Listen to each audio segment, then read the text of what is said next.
अ, महाराष्ट्र प्रदेश Congress committee सातत्याने आंदोलनं, संघर्षाची भूमिका ही एकीकडे पार पाडत आहे विरोधक पक्षाची भूमिकेच्या अनुषंगाने, तर दुसरीकडे संघटनात्मक बांधणी ही जोरकस पद्धतीने सुरू आहे. BLA-2 ही SIRच्या माध्यमातून आता मॅपिंग चालू असताना प्रत्येक बूथवर आमचा कार्यकर्ता हा असलाच पाहिजे या अनुषंगानं संघटनेचा विस्तार करत असताना 65,000 BLA-2 हे आमचे नियुक्त झालेले आहेत. BLA-1 जे आहेत ते देखील आमच्या 100% विधानसभा मतदारसंघात आम्ही नियुक्त केले. या सोबतच विविध तालुक्याच्या पदाधिकाऱ्यांच्या 5,000 नियुक्त्या असतील. प्रभारी म्हणून ज्येष्ठ नेत्यांची आणि प्रदेश काँग्रेस कार्यकारिणीतल्या आमच्या पदाधिकाऱ्यांची नेमणूक असेल. या सर्व गोष्टींचा एकंदरीत आढावा जो आहे हा आढावा आज टिळक भवन या ठिकाणी महाराष्ट्रातलं जे नेतृत्व आहे त्या सर्वांच्या समक्ष आज या सगळ्या गोष्टीचा आढावा घेण्यात आला आणि या आढाव्यातून आगामी काळातील भूमिका काय असावी या संदर्भामध्ये एक फार चांगली चर्चा झाली. तब्बल 3 तास महाराष्ट्रातलं अग्रणी नेतृत्व हे एकत्रित बसून गतकाळातील सर्व कामांची समीक्षा एकीकडे ते करत होते, तर दुसरीकडे आगामी काळात वाटचाल ही प्रदेशची कोणत्या दिशेने आणि कोणत्या पद्धतीने असली पाहिजे या संदर्भात सर्वांचं सूचना आणि त्यांचं मार्गदर्शन देखील लाभलेलं आहे. आणि सातत्याने दर महिन्याला नेतृत्व एकत्र येऊन चर्चा करेल अशा प्रकारचा देखील आज निर्णय हा घेण्यात आलेला आहे. त्यामुळे अधिक आंदोलनं तीव्र करणे आणि संघटनेचा विस्तार करणे या अनुषंगानं आज समीक्षा बैठक संपन्न झाली. मात्र त्यासोबतच आपण जर पाहिलं तर मग राहुल गांधी यांचा 1 ऑगस्ट रोजी दौरा नियोजित होता, तर मग त्या दौऱ्यासंदर्भात काही चर्चा झाली का? पुढे हा दौरा कधी असणार आहे महाराष्ट्रामध्ये, त्या संदर्भात काही बैठकीत चर्चा झाली? राहुल गांधी छात्रों की गुंज या कार्यक्रमाच्या उपक्रमाच्या आणि संवादाच्या माध्यमातून देशभर ते फिरत आहेत. कोट्याला पहिली, डेहराडूनला दुसरी आणि प्रयागराजला तिसऱ्या जे कार्यक्रम संपन्न झाले ते आपण बघितले. मात्र तिसरा कार्यक्रम जो प्रयागराजचा झाला तो भलेही तो त्या ठिकाणी गंगा जमुना या नद्या एकत्र आल्यानंतर तो पुढच्या वाराणसी अशा ठिकाणी जरी झाला असला तरी भारतभरात 500 ठिकाणी हा कार्यक्रम वेगवेगळ्या सभागृहात, वेगवेगळ्या ऑडिटोरियममध्ये TV लावून, स्क्रीन लावून हा मोठ्या प्रमाणावर दाखवण्यात आला. विद्यार्थी मोठ्या संख्येने वेगवेगळ्या ठिकाणी जमा झाले. त्यामुळे एका ठिकाणी कार्यक्रम होत असला तरी अनेक ठिकाणी आता विद्यार्थी जे आहेत, छात्र जे आहेत ते एकत्र येत आहेत. आणि याच अनुषंगानं महाराष्ट्रात राहुल गांधी हे येणार आहेत. त्यांना तशा प्रकारचं निमंत्रणही दिलेलं आहे. संसदेचं कामकाज चालू आहे आणि त्यामुळे हा दौराची तारीख ही निश्चित ठरू शकली नाही. मात्र ते महाराष्ट्रात निश्चित येतील. आणि एवढंच नाही तर ज्या राष्ट्रीय स्वयंसेवक संघाने शिक्षणाचा बट्ट्याबोळ केला, तरुणांच्या पुढच्या सगळ्या संधी घालवल्या, या ठिकाणी देखील एखादा राष्ट्रीय स्तरावरचा कार्यक्रम करता येऊ शकतो का याची देखील चाचपणी आम्ही करत आहोत. आशिष शेलार यांनी आज राहुल गांधी संदर्भात बोलताना वक्तव्य केलं आहे की राहुल गांधी यांना झारखंडमध्ये जायला वेळ नाहीये का? कारण का झारखंडमध्ये देखील तुमचं सरकार आहे, त्यामुळे तिथे का दुर्लक्ष करतायत? राहुल गांधी पळतायत का? राहुल गांधी भिडणारे आहेत, पळणारे नाहीत. राहुल गांधी यांनीच रामलीला मैदानावर स्पष्ट स्वरूपात सांगितलं आहे की मी पळणारा नाही, मी गांधी आहे, मी सावरकर नाही. त्यामुळे राहुल गांधींचं हे जे व्यक्तिमत्व आहे हे कृपया आशिष शेलारजींनी समजून घ्यावं. आणि ते समजून घेत असताना झारखंडमध्ये जे आंदोलन सुरू आहे त्या आंदोलनामध्ये सत्याची पाठराखण राहुलजी केल्याशिवाय राहणार नाही, किंबहुना ते करत देखील आहे. एवढंच नाही तर काल जो काही पोलीस बळाचा वापर त्या ठिकाणी झाला त्या संदर्भामध्ये राहुल गांधींनी तीव्र स्वरूपाचा आक्षेपही व्यक्त केला आहे आणि निषेधाची भूमिकाही घेतलेली आहे. त्यामुळे राहुल गांधी हे मैदानात उभे आहेत. राहुल गांधींनी भारत जोडो पदयात्रा केली. राहुल गांधी डरोमतचा नारा देतात आहे. आणि राहुल गांधी हे न घाबरणारं निडर नेतृत्व आहे. डरणारा कोण आहे, घाबरणारा कोण आहे की जे दिल्लीत असून संसदेत नाहीत, घरात घुसून बसले आहेत ते भित्रे आहेत. ज्यांनी आपल्या कारकिर्दीमध्ये 12 वर्षाच्या एकही पत्रकार परिषद घेतली नाही ते नरेंद्र मोदी जे आहेत ते भित्रे आहेत. त्यामुळे भीती कोणाला वाटते हे देशाला माहिती आहे. त्यांनी वड्यावरचं वांग्यावर काढू नये एवढीच या निमित्तानं त्यांच्याकडून अपेक्षा आहे. चव्हाण यांनी एक्सवरती पोस्ट करत राहुल गांधी भागणार नाही अशा पद्धतीची पोस्ट केली आहे. योग्य वाटतंय? जे स्वतःच पळून गेले आहेत, जे स्वतःच भीतीतून आणि ज्यांनी काँग्रेसकडून भरभरून घेतलं तेच पळून गेल्यानंतर आता देणाऱ्या माणसाला बद्दल त्यांनी असा आरोप करणं म्हणजे ही कृतज्ञता आहे. अकोल्यातून आपण जर पाहिलं तर मग डॉक्टर अभय पाटील हा तुमचा पक्ष सोडणार आहे आणि एकनाथ शिंदे यांच्या पक्षात ते प्रवेश करणार आहेत. मात्र त्याआधी त्यांनी तुमच्यावर टीका केली आहे की वेळ देत नाहीत आम्हाला नेतृत्व आणि त्यामुळे पक्ष सोडत आहोत. तुमच्यावर टीका करत त्यांना पक्ष प्रवेश करण्याचा निर्णय घेतलाय. डॉक्टर अभय पाटील हे मागच्या लोकसभेमध्ये काँग्रेस पक्षाचे उमेदवार होते. काँग्रेस पक्षाला त्या ठिकाणी भक्कम जनतेची साथ मिळाली. आमचे उमेदवार जे आहे ते निवडून येता येता डॉक्टर अभय पाटील हे कुठेतरी कमी काही मतच त्यांना कमी मिळाली आणि अशा पार्श्वभूमीतले जे डॉक्टर अभय पाटील जे आहेत हे काँग्रेसचं त्या ठिकाणचं एक चांगले उमेदवार म्हणून ते कसोटीवर देखील त्यांनी आपल्या ज्या क्षमता आहेत त्या सिद्ध केल्या होत्या. 2007 पर्यंत डॉक्टर अभय पाटील हे राष्ट्रीय स्वयंसेवक संघात होते आणि संघाची पाठराखण 2007 पासून करत असताना पुढे त्यांच्या असं लक्षात आलं की हा विचार फसवा आहे आणि तेव्हापासून ते काँग्रेस पक्षात कार्यरत होते. काँग्रेसमध्ये आल्यानंतर त्यांना तिकीट देऊ नये कारण ते संघाशी संदर्भित आहेत अशा प्रकारे एक मोठा त्यावेळेस चर्चा झाली होती. मात्र माझ्यासारख्या अनेकांनी त्यावेळेस त्यांनाच उमेदवारी मिळाली पाहिजे अशा स्वरूपाची एक भूमिका कुठेतरी घेतली आणि त्यांना मिळाल्या मताधिक्याच्या अनुषंगानं ती निश्चित ती बाब खरी ठरली. यावेळेस प्रदेश काँग्रेस कमिटीची कार्यकारी बनल्यानंतर कारण मागच्या वेळेस ते प्रदेश काँग्रेसच्या कार्यकारिणीत होते. यावेळेस प्रदेश काँग्रेस कमिटीची कार्यकारी बनत असताना जे वेळ देतील जे बाहेरच्या जिल्ह्यात फिरतील अशा लोकांना प्रदेशमध्ये घेण्याचा प्रयत्न होता आणि त्या अनुषंगानं प्रदेश काँग्रेस कमिटीमध्ये त्यांना त्यांचं स्थान जे आहे हे यावेळेस निश्चित होऊ शकलं नाही आणि त्याऐवजी त्यांच्याकडून अपेक्षा होती की ते जिल्ह्यात फिरतील, जिल्ह्यातला संपर्क वाढवतील, जिल्ह्यातल्या प्रत्येक गावात जातील आणि एखाद्या वेळेस जिल्हा काँग्रेस कमिटीच्या देखील अध्यक्षपदाच्यामध्ये त्यांचं एक नाव चांगलं असू शकतं अशा प्रकारची चर्चेची पार्श्वभूमी होती. त्या पार्श्वभूमीवर त्यावेळेस त्यांना राज्याच्या कार्यकारिणीत घेतल्या गेलं नाही.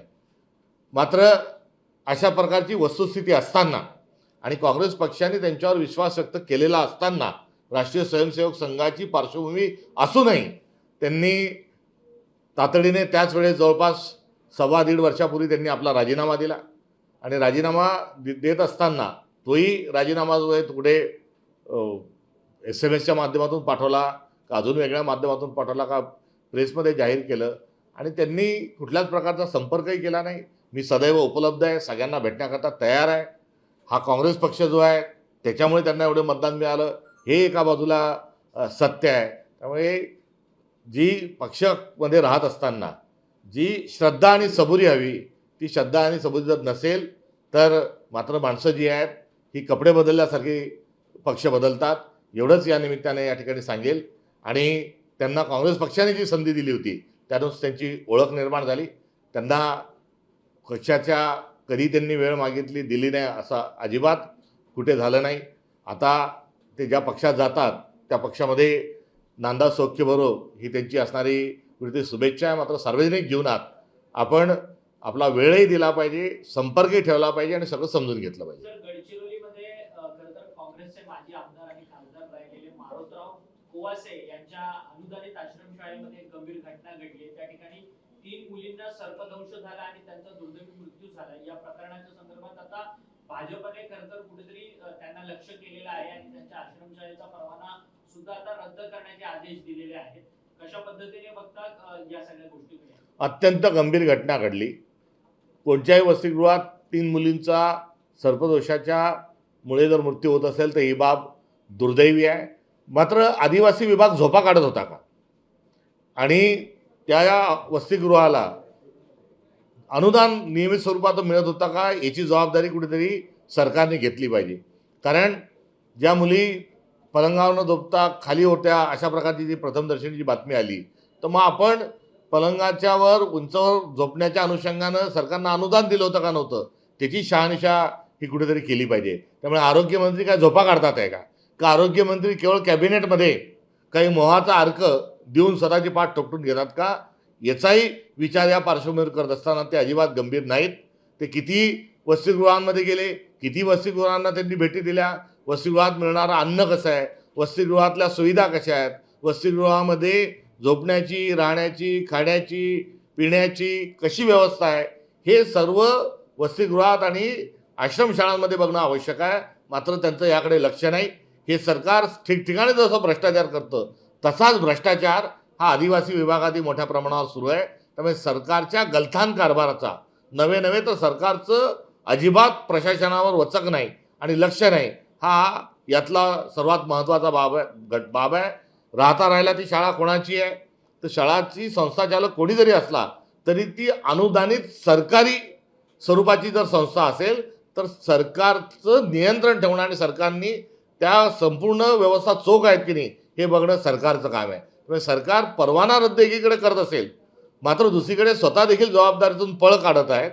मात्र यासोबतच दुर्लक्ष करणाऱ्या जिल्ह्याच्या अधिकाऱ्यांना, प्रकल्प अधिकाऱ्यांना आणि ज्या 8-10 दिवसापूर्वीच गडचिरोली जिल्ह्यात जाऊन आलेल्या आदिवासी मंत्र्यांवर नेमकी काय कारवाई करणार हा देखील प्रश्न या निमित्ताने उपस्थित होतो. हा 3 मृत्यूला भारतीय जनता पक्षाचा भ्रष्टाचार जबाबदार आहे असं म्हटल्यास चूक होणार नाही. सर, मनोज जरांगे पाटील एकीकडे पश्चिम महाराष्ट्र दौरा काढताना पाहायला मिळतात, परंतु हेच मनोज जरांगे पाटील अनेक वेळा मराठा समाजाला कुणबी आरक्षण मिळावं याकरता त्यांनी आंदोलनं केली आणि अनेक वेळा त्यांनी खरं तर आपली उपोषणं देखील सोडली. परंतु आता ते म्हणतात आमची मात्र फसवणूक होते, आमचे कुणबी प्रमाणपत्र रद्द केले जातात, आम्हाला या नेत्यांकडनं अडवलं जातं. कशा पद्धतीने बघता या सगळ्या गोष्टी? एकंदरीत जो मराठा समाजाचा आरक्षणाचा मुद्दा आहे यातून एव्हानाच मार्ग निघायला हवा होता. काँग्रेस सरकार असताना मराठा समाजात दिलेलं जे आरक्षण आहे त्या आरक्षणाचा लाभही मिळण्याची प्रक्रिया सुरू झाली होती. मात्र न्यायालयीन प्रक्रियेमुळे ते कुठेतरी थांबले होतं. न्यायालयाच्या प्रक्रियेमध्ये इम्पिरियल डाटा नावाचा एका विषयाच्या अनुषंगानं ते आरक्षण थांबलं. वास्तविक पाहता प्रदीर्घ काळ असताना इम्पिरियल डाटा पूर्ण करून जुनं आरक्षण जे आहे ते नव्याने देता येणं हे शक्य होतं. मात्र या सरकारजवळ कुठलीही राजकीय इच्छाशक्ती नाही. सोबतच आरक्षणाच्या 50% मर्यादामध्ये वाढ करून मराठा समाजाला आरक्षण दिलं पाहिजे ही एकंदरीत जी कायदेतज्ञांची आणि सर्व पक्षाची काँग्रेसची जी भूमिका होती ती देखील या सरकारने ऐकली नाही. केंद्रामध्ये त्यांनी जर तशा पद्धतीचं संविधान दुरुस्तीचं विधेयक आणलं असतं, तशा प्रकारचं विधेयक आणलं असतं आणि 50%च्या वर मर्यादेला ओलांडता आलं असतं तर या आरक्षणाचा प्रश्न सुटला असता. नंबर 2. नंबर 3, सातत्याने मुंबईच्या कुठे वेशीवर येऊन किंवा मुंबईत येऊन जेव्हा आंदोलक वापस जातात तेव्हा या सरकारने त्यांना काय काय सांगितलं होतं, काय काय वचनं दिली होती हे कुठेतरी एकदा जाहीर झालं पाहिजे. आणि ते जाहीर जेव्हा होईल तेव्हा फसवणूक झाली का दिशाभूल झाली हे स्पष्ट झाल्याशिवाय राहणार नाही. मात्र 3दा आंदोलक वापस गेले म्हणजे नेमकं सरकार खोटं बोललं का, चुकीचं बोललं का, असंवैधानिक बोललं का हे प्रश्न हे उपस्थित होता. आणि यातून जो तिसरा पर्याय जो आहे ज्या पर्यायावर राष्ट्रीय स्तरावर काँग्रेस काम करत आहे तो म्हणजे जातनिहाय जनगणना. आपसूक आताच जनगणना सुरू आहे आणि ही जनगणना आपली सर्वसाधारण जनगणना सुरू असताना जातनिहाय जनगणना जर केली तर आरक्षणाच्या मुद्द्यातून निश्चित मार्ग निघेल अशी एकंदर परिस्थिती आहे. संसदेमध्ये जातनिहाय जनगणनेचा ठराव मंजूर झालेला आहे. जातनिहाय जनगणनेचा ज्या आवश्यक ज्या संविधानिक बाबी होत्या त्या एकमताने सर्वांनी पूर्ण केल्या आहेत. मात्र तरी देखील जातनिहाय जनगणना ही होत नाही. जातनिहाय जनगणना जर झाली असती आणि जातनिहाय जनगणना जर झाली तर मराठा असेल, धनगर असेल किंवा इतर सर्व जे आरक्षण प्रश्न आहेत हे सुटल्याशिवाय राहणार नाही. या सरकारला अशा प्रकारचे प्रश्न हे चिघळत ठेवायचे आहे आणि फोडातोडा आणि राज्य करा हे पोलरायझेशनचं राजकारण हा त्यांची करण्याची एकंदरीत जी शैली आहे त्या शैलीमुळे विविध समाजांना आरक्षणाचा लाभ मिळत नाही आहे. थँक्यू.